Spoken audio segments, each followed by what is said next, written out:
Hallelujah.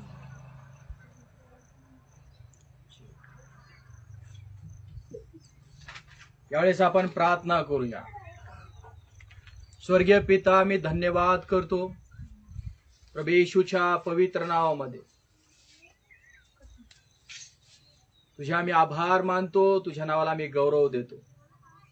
पुन्हा एकदा प्रभू, आम्ही तुझं वचन ऐकण्यासाठी आमच्या मनाची अंतःकरणाची आम्ही तयारी करतो.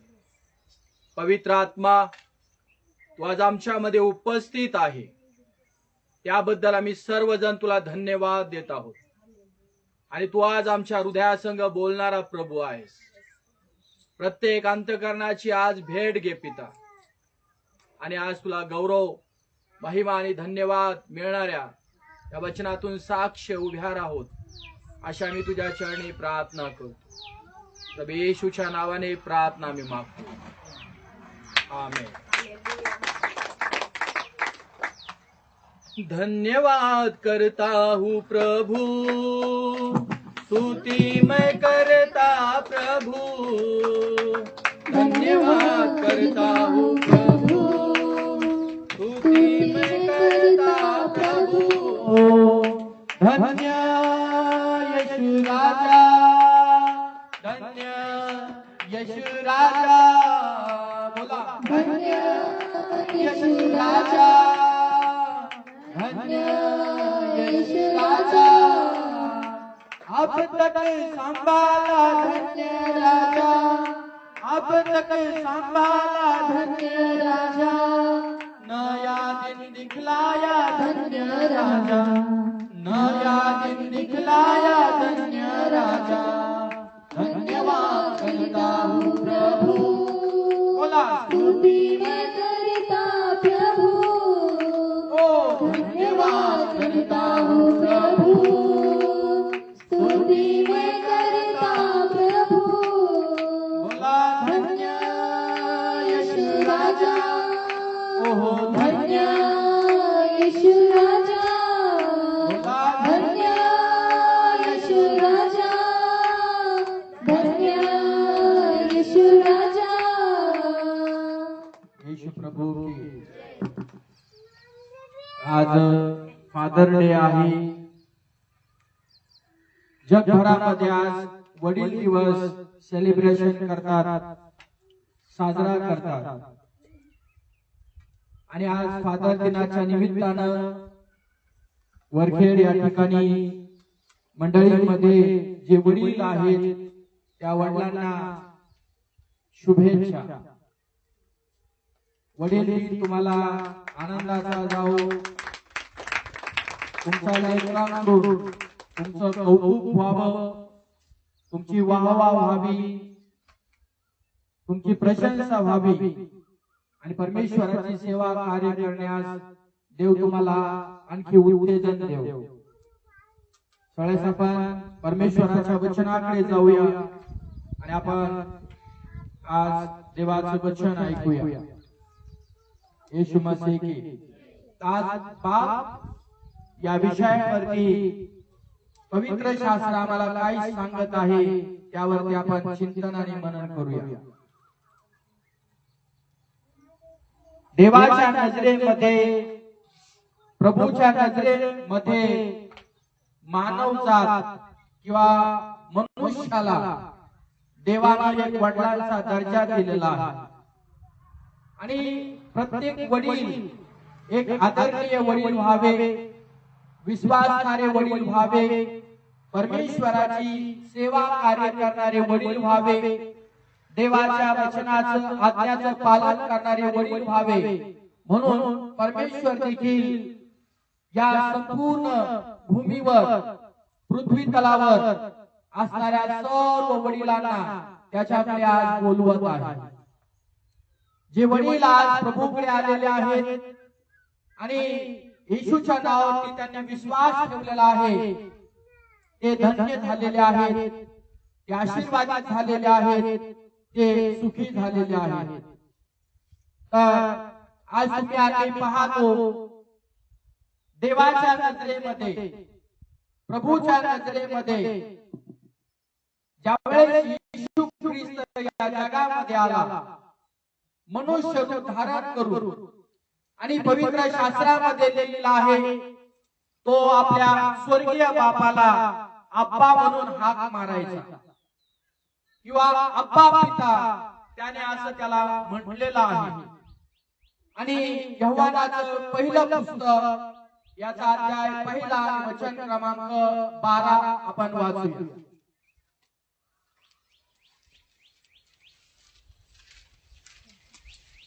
यहोवाचं पुस्तक याचा पहिला अध्याय आणि 12 वचन। परंतु जितक्यांनी त्याचा स्वीकार त्याला अंगीकारले किंवा त्याचा स्वीकार केला तितक्यांना म्हणजे त्याच्या नावावर विश्वास ठेवणाऱ्यांना त्याने देवाची मुले होण्याचा अधिकार दिला। त्याच्या नावावर म्हणजे प्रभू येशू ख्रिस्ताच्या नावावर विश्वास ठेवणाऱ्यांना त्याने देवाची लेकरे होण्याचा अधिकार दिला। पित्याचा एकुलता एक पुत्र त्याचं नाव बायबल सांगते प्रभू येशू ख्रिस्त आहे।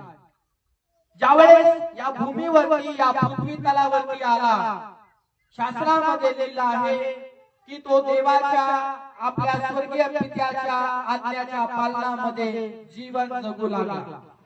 पित्याला त्याने नेहमी संतुष्ट केलं, पित्याला नेहमी त्याने आनंदी केलं, पित्याला नेहमी त्याने प्रसन्न केलं आणि पित्याबरोबर नेहमी आपला पुत्र प्रभू येशू ख्रिस्त हा विश्वास जीवन जगलेला आहे। आमेन। आणि मग देवाच्या वचनामध्ये लिहिलेलं आहे की आज येशू ख्रिस्तावर विश्वास ठेवल्यामुळे जॉन किंवा यहोवा देखील आम्हाला म्हणत आहे जितक्यांनी त्याच्या नावावरती विश्वास ठेवला महाराष्ट्रामध्ये किंवा पूर्ण जगभरातून जे लोक आज प्रभू येशू ख्रिस्तावरती विश्वास ठेवतात, प्रभू येशू ख्रिस्ताची सेवा कार्य करतात, देवाने त्यांना आपली मुलं म्हटलेलं आहे। मी नेहमी सांगतो पवित्र वचनातून की देव कोणाची जात बदलत नाही, देव कोणाचा धर्म बदलत नाही। तर देवाने आम्हाला पापी जीवनातून मुक्त करण्यासाठी, पापी जीवनातून सोडवण्यासाठी, अंधरातून बाहेर काढण्यासाठी देवाने आपल्या पुत्राला या जगामध्ये पाठवलं। हालेलुया। आणि पुत्र ज्यावेळेस या जगामध्ये आला बायबल सांगते की त्याने तुम्हाला आणि मला मुलं बनवण्यासाठी आपल्या प्राणाचं बलिदान केलेलं आहे। आणि म्हणून आम्हा सगळ्या मानव जातीला आज त्या प्रभू येशू ख्रिस्तावर विश्वास ठेवणं, विश्वास धरणं फार महत्वाचं आहे। आणि जितके लोक आज जगभरातून प्रभू येशूच्या नावावरती विश्वास ठेवतात या विश्वासणाऱ्या लोकांनी त्या प्रभू येशू ख्रिस्ताला पिता म्हटलं पाहिजे, बाप म्हटलं पाहिजे, पप्पा म्हटलं पाहिजे, डॅडी म्हटलं पाहिजे, वडील म्हटलं पाहिजे असं पवित्र शास्त्र तुम्हाला मला सांगत आहे। आणि मग तुम्ही आणि या जगामध्ये देखील पाहतो की देवाची इच्छा आहे की प्रत्येक मनुष्याने बाप म्हटलं पाहिजे आणि प्रत्येकाला वडील होण्याची हौस असते जगामध्ये। आम्ही पाहतो जगामध्ये ज्यावेळेस वडील एखादा व्यक्ती होतो किंवा होण्याच्या अगोदरची तुम्ही जर थोडीशी कल्पना जर केली तर तो सगळ्या जगामध्ये किंवा आजूबाजूला किंवा परिसरामध्ये अशी दौडी पिटत असतो, मी वडील होणार आहे, मी वडील होणार आहे, मी वडील होणार आहे। त्याला आनंद होत असतो कारण तो एका लेकराचा बाप होणार असतो आणि म्हणून त्याच्या हृदयामध्ये एवढा मोठा आनंद असतो, तो आनंद जगण्यात मावत नाही। पण स्वर्गीय पित्याची पण इच्छा आहे की जगातील प्रत्येक बाप जगातला मनुष्य झाला पाहिजे, कुणीच असं बिगर बापाचं राहू नये। तर बाप हे काय आहे त्याचं महत्व तुम्हाला आणि मला समजून घेणं फार महत्त्वाचं आणि फार गरजेचं आहे। येशू प्रभू की बोला, येशू प्रभू की। मानवाला एक पिता म्हणून या पृथ्वी तलावरती जगण्याचा अधिकार परमेश्वराने दिलेला आहे. आणि मग जगामध्ये बापाला देव देखील म्हटलं जातं, भगवान देखील म्हटलं जातं, परमेश्वर देखील म्हटलं जातं. कारण आज आम्हाला ठाऊक आहे की बाप तो बाप असतो आणि बाप आपल्या लेकरासाठी काय करत नसतो. येशू प्रभू की. आणि म्हणून अब्रामाचं उदाहरण तुमच्या आणि माझ्या डोळ्यासमोर जर तुम्ही आणि घेतलं तर बायबल सांगते अब्रामाला विश्वासाचा पिता म्हटलं गेलेलं आहे. परमेश्वराने जे अभिवचन अब्रामाला दिलं होतं की मी तुला राष्ट्राचा पिता बनवेल, आमेन, राष्ट्राचा बाप बनवेल तुला, आणि सगळ्या राष्ट्रांमध्ये तुझी स्तुती होईल, तुझं नाव घेतलं जाईल, तुझी प्रशंसा केली जाईल, तुझं कौतुक केलं जाईल. आणि बघा देवाच्या वचनामध्ये तुम्हाला आणि मला या ठिकाणी बघायला मिळतं की अब्राम परमेश्वराच्या शब्दाबरोबर विश्वासू राहिला. मला आमेन. आणि दुसरी गोष्ट आहे की अब्राम देवाच्या आज्ञाच्या पालनामध्ये देखील विश्वासू राहिला. त्याचा परिणाम तुम्ही आणि पाहतो की सर्व मानव जातीमध्ये अब्रामाला अति उच्च स्थान देण्यात आलेलं आहे. त्याचं नाव उंच करण्यात आलं, त्याचं नाव मोठं करण्यात आलं, आणि संपूर्ण लोक, संपूर्ण सृष्टीतील लोक आज अब्राम याचं नाव घेत आहे. तुम्ही आणि देखील अब्रामाचं नाव घेत आहे का? कारण पित्याची इच्छा आहे. येशू प्रभू की. आणि त्याची स्टोरी देखील तुम्हाला आणि मला सगळ्या जणांना ठाऊक आहे. अब्राम एकेकाळी पिता नव्हता, पण त्याला पिता होण्याची उत्कंठा लागली होती.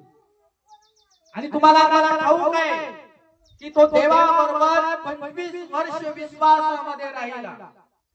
25 वर्ष त्याने सेवा कार्य केली. 25 वर्ष त्याने देवाच्या वचनाचं आज्ञाचं पालन केलं. तरी देखील त्याला लेकरू होण्यासाठी वाट पाहावी लागली, एक बाप होण्यासाठी वाट पाहावी लागली. आणि 25 वर्षाच्या नंतर ज्यावेळेस बायबल सांगते अब्राम 100 वर्षाचा झाला, त्यावेळेस बायबल सांगते देवाने त्याला लेकरू दिलं आणि अब्राम बाप बनला. येशू प्रभू की. 100व्या वर्षी अब्रामाला देवाने लेकरू दिलं आणि अब्राम देवाच्या वचनामध्ये विश्वासू राहिला आणि आज्ञा पालनामध्ये विश्वासू राहिला. म्हणजे त्याची निवड जी आहे 75 वर्षामध्ये देवाने केली होती. आणि लेकरू होण्यासाठी, एक बाप होण्यासाठी त्याचं हृदय तुटत होतं की परमेश्वर मला अभिवचन देतो, देव मला अभिवचन देतो, यहोवा मला अभिवचन देतो, आणि मी कधी बाप होणार आहे, मी कधी पिता होणार आहे, मला माझं लेकरू कधी पप्पा म्हणून हाक मारेन, डॅडी म्हणून हाक मारेन, अप्पा म्हणून हाक मारेन. तो त्याला उत्कंठा लागली होती, मला कधी लेकरू होईल, मला कधी लेकरू होईल, मला कधी लेकरू होईल. पण जगामध्ये म्हण आहे, सब्र का फल मीठा होता है. येशू मसीह की. अब्रामाला वाट पाहायला लावली देवाने, आणि अब्रामाला देवाने घडवलं त्या काळामध्ये. 25 वर्ष अब्रामाची देवाने जडणघडण केली, साऱ्याची जडणघडण केली, आणि मग बायबलच्या वचनात दिलंय त्यांना उदरामध्ये पुढचं फळ देवाने देऊन टाकलं. मग आम्ही पाहतो की अब्राम त्याला पुत्र झाला, आणि बायबल मध्ये लिहिलंय त्याने त्याचं नाव काय ठेवलं? इसहाक नाव ठेवलं. आनंद, हर्ष, उल्हास आपल्या मुलाचं त्याने नाव ठेवलं. कारण तो म्हणतो मला म्हातारपणामध्ये देवाने काय केलेलं आहे? लेकरू दिलेला आहे, आणि तो लेकरू आता मला पप्पा पप्पा, डॅडी, अब्बा, तो मला नावाने हाक मारत आहे. पित्याच्या रूपामध्ये देखील तुम्हाला आणि मला परमेश्वर बघायला मिळतो. मला शेजारी, पित्याच्या रूपात परमेश्वर आहे, पित्याच्या रूपात परमेश्वर आहे. फर्स्ट गोष्ट आहे जगाचा निर्माण करणारा किंवा सृष्टीचा निर्माण करणारा परमेश्वर. आमेन. आम्हाला माहित आहे जग कुणी बनवलेलं आहे, जग कशाच्या द्वारे बनवलेलं आहे.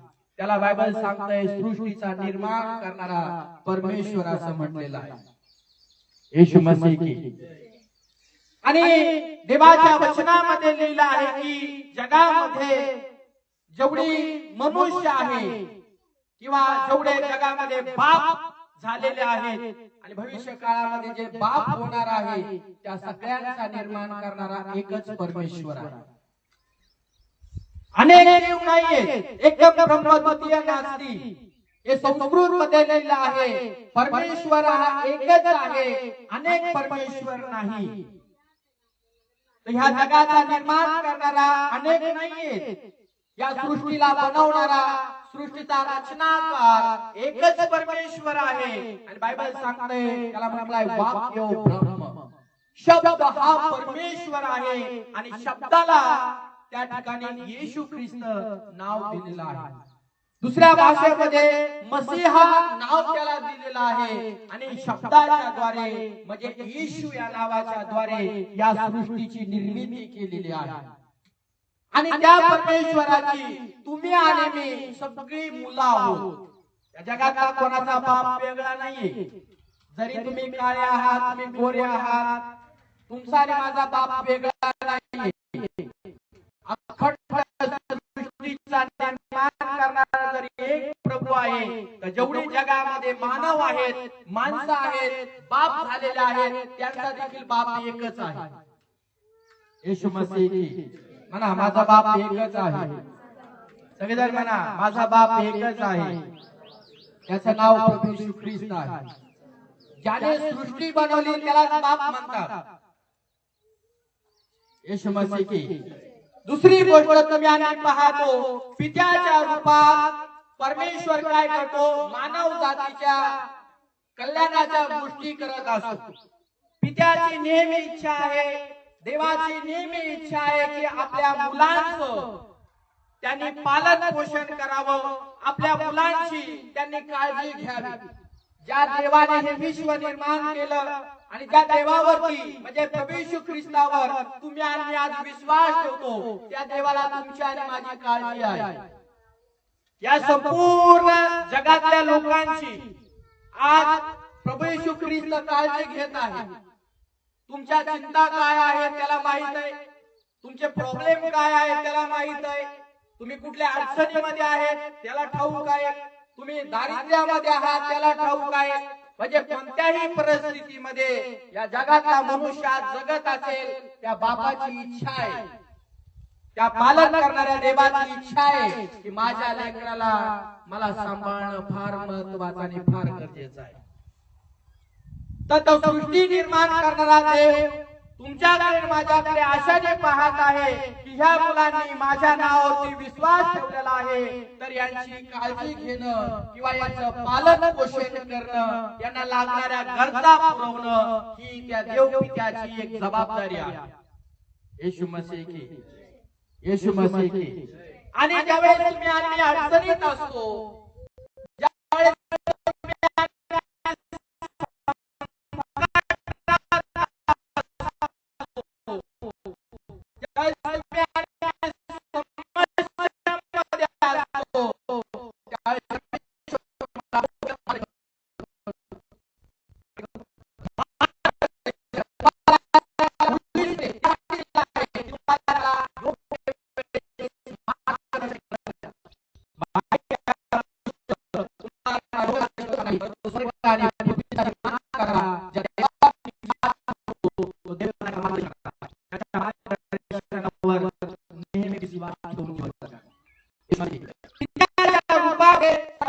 शिक्षण देणारा पण आहे. मला शिक्षण देणारा म्हणजे बोललं जातं काय करतोय त्याच्याजवळ येणाऱ्या लोकांना सुटीमधून कुठलाही वंश त्याच्याजवळ येईल, त्या पित्याची इच्छा आहे की त्याच्या लेकराने अडाणी राहू नये. आज्ञाधारक त्यांनी बनावं, त्यांनी हुशार बनावं, त्यांनी चतुर बनावं, आपल्या भाषेत त्यांनी माठ आणि धर राहू नये. म्हणून उत्तम शिक्षक देवाच्या रूपामध्ये तुम्हाला आणि मला लाभलेला आहे आणि तो पवित्र आत्मा आमचा शिक्षक आहे. तो येणाऱ्या लोकांना, मंडळीत बसणाऱ्या लोकांना, त्याची भक्ती करणाऱ्या लोकांना, त्याच्यावर विश्वास ठेवणाऱ्या लोकांना हा शिक्षक काय करत असतो? शिकवत असतो. चर्चमध्ये कसं राहायचं, बाहेर कसं राहायचं, कसं बोलायचं, कसं वागायचं, काय निर्णय घ्यायचा, हा आम्हाला काय करतो? शिक्षण देत आहे. कसं तुम्हाला जगायचं आहे ना. जगामध्ये जगणं म्हणून जगणं चालू आहे, पण त्या जगण्याला किंमत नाहीये. पण ज्यावेळेस देव तुम्हाला आणि मला शिकवतो की तुम्हाला कसं जगायचं, त्यावेळेस प्रभूला आम्ही म्हटलं पाहिजे की प्रभू मला चांगलं जीवन जगायचं, तुम्हाला शिकव मी कसा जगू. तुझी इच्छा काय करू, मी कसा वागू, मी कसा बोलू. म्हणून त्या पित्याकडून तुम्ही शिक्षण घ्या आणि आपला आडाणीपणा आपल्या जीवनातून दूर करून टाका. येशू मसीह की. आणि परमेश्वर तुम्हाला ज्यावेळेस शिक्षण देत असतो त्यावेळेस तुम्हाला चुकीच्या मार्गावरून तो चांगल्या मार्गात आणत असतो. त्याची इच्छा नाही की त्याचे मेंढर खाचीमध्ये गुंतावे, त्याचे लेकरं संकटामध्ये सापडावे, ही त्याची इच्छा नाही. म्हणून तो त्याच्या लेकरांना नेहमी मार्गदर्शन करण्याच्या मार्गावरती असते, पण त्याच्या लेकरांनी त्याच्या शिकवणीकडे लक्ष देणं गरजेचं आहे. आमेन. शिक्षणाकडे लक्ष द्या, देवाच्या वचनाकडे लक्ष द्या. जर देवाच्या वचनाकडे, देवाच्या शिक्षणाकडे जर तुम्ही लक्ष दिलं, या चर्च मधून आज तुम्ही आडाणे राहणार नाही, या मंडळीमध्ये तुम्ही आडाणे राहणार नाही. कोणाबरोबर कसं जीवन जगायचं हा पवित्र आत्मा तुम्हाला या ठिकाणी तुम्ही येत राहाल तर पवित्र आत्मा तुम्हाला शिक्षण देत राहील. तुमच्या जीवनामध्ये बदल घडेल आणि तो बदल या जगातले लोक पाहतील आणि ते म्हणतील पहिला हा बदलत नव्हता, त्याला काय बोलायचं कळत नव्हतं, काय करायचं समजत नव्हतं, पण जसा जसा हा चर्चला जायला लागला, प्रार्थना करायला लागला, त्याने देवावरती विश्वास ठेवला, त्याचं जीवन ऑटोमॅटिक बदललेलं आहे. त्याला सांगावं लागत नाही आता हा व्यवहार असा कर, असं नको करू, तसं नको करू, आता सांगावा लागत नाही, कारण पवित्र आत्मा त्यांचा मार्गदर्शन करणारा झालेला आहे. येशू मसीह की. पित्याच्या रूपात जो देव आहे तो देव मनुष्याला नेहमी सांगतो तुम्ही क्षमा करणारे व्हा. काय व्हा? काय व्हा? एकमेकांना सांगा क्षमा करणारे व्हा, क्षमा करणारे व्हा. लेकरं कितीही चुकले नेहमी लक्षात ठेवा पित्याचा एक स्वभाव आहे आणि तो आहे क्षमा करण्याचा स्वभाव. म्हणा आमेन. किती चुका तुम्ही, किती चुका तुम्ही आणि किती मोठा गुन्हा तुमच्या जीवनातून घडू द्या, कदाचित जगातले लोक तुम्हाला क्षमा करणार नाही, पण पित्याच्या रूपात या जगामध्ये आलेला प्रभू येशू ख्रिस्त मानव जातीला नेहमी क्षमा करण्यासाठी उभा आहे. त्याने दगड घेतले नाही, त्याने काट्या घेतल्या नाही, त्याने कुऱ्हाडी घेतले नाही, त्याने हत्यार घेतलं नाही त्या लोकांना मारण्यासाठी, कारण तो पित्याजवळ आलेला आहे, तो अब्बाजवळ आलेला आहे. आमेन. तो बापाजवळ आलेला आहे आणि बाप म्हणतो हा माझ्याजवळ आलेला आहे, तर बापाला त्याचा कळवळा येतो आणि बाप त्याला म्हणतो मुला तुझ्या बापाची मी क्षमा केलेली आहे. काय केलेली आहे? आणि ज्यावेळेस मनुष्याला परमेश्वर क्षमा कार्य करतो किंवा त्याच्या जीवनात त्याला माफी करतो तर त्याच्या पाठीमागे देवाची काहीतरी इच्छा असते, परत त्याने नवीन जीवन जगण्यास सुरुवात करावी. आमेन. चुकला ना तू, चल प्रभू म्हणतो मी तुला माफ करतो, परंतु आता काय कर, तू नवीन जीवनाला पुन्हा सुरुवात कर. त्या स्वर्गीय पित्याच्या रूपामध्ये आलेल्या प्रभू येशू ख्रिस्तासाठी जोरदार टाळ्या वाजवा. प्रत्येक मानव जातीला जगामध्ये ही संधी आहे, कधी पण लक्षात ठेवा प्रत्येकाला संधी दिली देवाने. वारंवार देव क्षमा करतो, त्याचं कारण आहे तुम्ही पुन्हा बदलावे, परिवर्तन तुमच्या जीवनात व्हावं, म्हणून देव आम्हाला क्षमा करतो, क्षमा करतो, क्षमा करतो. येशू मसीह. आता दुसरी गोष्ट पाहतो की मनुष्य पण एक वडील आहे. जसं देवाने मला 2 लेकरं दिलेले आहेत. प्रत्येक मनुष्य या जगामध्ये वडील व्हावे ही पण देवाची इच्छा आहे. दादा, जगामध्ये दुसरा वडील तुम्ही आम्ही पाहतो. एक पहिला आम्ही स्वर्गातील वडील आणि दुसरा जगामध्ये आम्ही पाहतो की मनुष्याला एक वडील किंवा वडील एक बाप म्हटलं गेलेला आहे. आमेन. आता मी पाहतो पुन्हा एकदा अब्राहमाकडे आणि बायबलच्या वचनामध्ये लिहिलेल्या अब्राहमाकडे का मला पुन्हा पुन्हा पाहावं लागतं? कारण सुरुवात त्याच्यापासून आहे. येशू मसीह की येशू मसीह की. अब्राहम बायबलच्या वचनामध्ये लिहिलं आहे त्याला वडील केलं. मी अगोदर पण सांगितलं, पण हा जगातला वडील आहे. आणि ज्यावेळेस अब्राहमाला देवाने लेकरू दिलं त्यावेळेस अब्राहमाला किती आनंद झाला याचा विचार करा. जगातल्या वडिलाला लेकरू दिल्यानंतर फार मोठा आनंद झालेला आहे. आणि आम्ही पाहिलं देवाच्या वचनामध्ये की कशामुळे? फक्त विश्वास आणि आज्ञाचं पालन करणं. या 2 गोष्टीमुळे अब्राहम देवाच्या वचनामध्ये लिहिलं आहे एक सन्माननीय वडील, एक आदरणीय वडील, एक विश्वासू वडील, एक प्रामाणिक वडील म्हणून या संपूर्ण सृष्टीमध्ये आज ओळखला जात आहे. येशू मसीह की. अब्राहमाच्या जीवनात तुम्हाला आणि मला उत्तम गोष्टी शिकणं फार महत्त्वाचं आणि फार गरजेचं आहे. चला आता आम्ही एका वचनाकडे जाऊया पुन्हा एकदा. मलाकीचं पुस्तक याचा 2रा अध्याय वचन क्रमांक 10.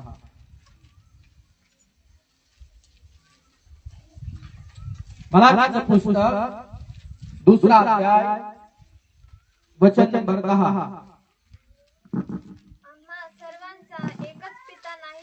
आमच्या सगळ्यांचा एकच पिता नाही का? एकच बाप नाही काय?